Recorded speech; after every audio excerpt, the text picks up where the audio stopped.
On avait parlé dans une leçon précédente, précisément dans l'unité, la troisième et la quatrième semaine, l'unité didactique 5, dans le manuel pour communiquer en français. Nous avons parlé d'une généralité de l'adverbe, d'une manière générale de l'adverbe.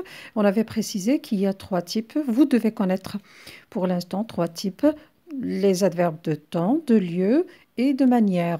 Dans notre nouvelle leçon de grammaire, ça veut dire la leçon de la première, la deuxième semaine de l'unité didactique 6, on va détailler les adverbes de temps. On va parler plus précisément des adverbes de temps. Donc, on va commencer par lire le texte support.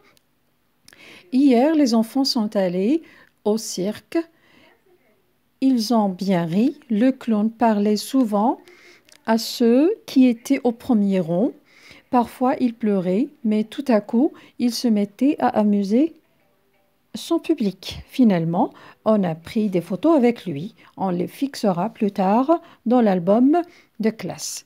Donc, nous avons lu le texte. On va essayer de repérer les mots soulignés. Alors, exactement, le mot souvent, le groupe de mots tout à coup, le mot finalement et le mot plus tard. Et parfois, mais je n'ai pas vu le mot parfois. Alors, ces mots-là, on va essayer de les détailler ou bien de les expliquer un par un. Alors, première question. Quel est le rôle de chaque mot souligné dans la phrase? Alors, le rôle de ces mots, qu'est-ce qu'ils font? Alors, ils donnent des précisions ou bien des informations sur les verbes. Ils donnent des informations.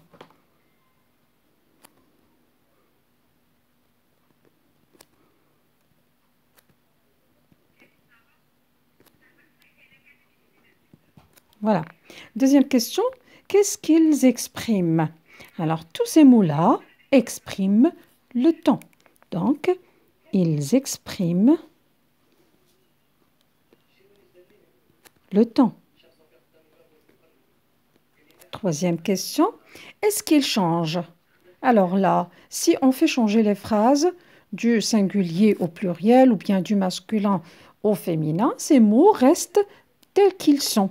Alors, ce sont des mots invariables. Ils ne changent pas. Donc, invariables. Alors, on va passer à la deuxième rubrique. Je manipule et je réfléchis. Ce qu'on demande dans cette rubrique, quel est le mot qui précise le moment où se déroule l'action dans chaque phrase du texte? Alors, pour la phase 1, bien, phrase 1, plus ou moins, donc le mot souvent précise le temps, précise le moment où se déroule l'action de la phrase 1. Pour la phase 2, le mot qui précise le moment où se déroule l'action dans la phrase 2, c'est parfois.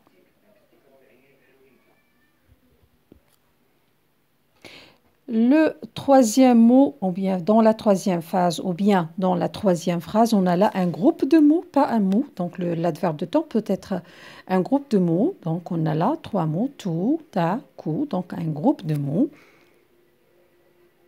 qui précise le moment où se déroule l'action. Dans la quatrième phase, le mot qui précise le moment où se déroule l'action, c'est finalement.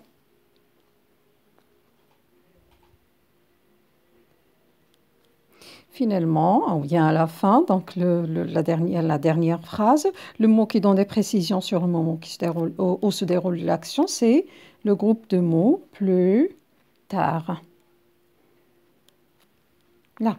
Alors, ou bien ce qu'on doit retenir exactement pour cette leçon, c'est que l'adverbe de temps est un mot ou un groupe de mots invariables qu'on ajoute pour préciser, pour préciser le temps. Exemple, Alors, maintenant, avant, après, demain, aujourd'hui, hier, autrefois, bientôt, déjà, depuis, ensuite, enfin, encore, parfois, puis, quand, etc. Il y en a une multitude d'adverbes de temps. J'espère que c'est un peu plus clair. Alors, pour s'entraîner, il y a la rubrique 4 dans la page 180-181. J'espère bien que vous la réalisez chez vous et bon courage. Merci pour votre écoute.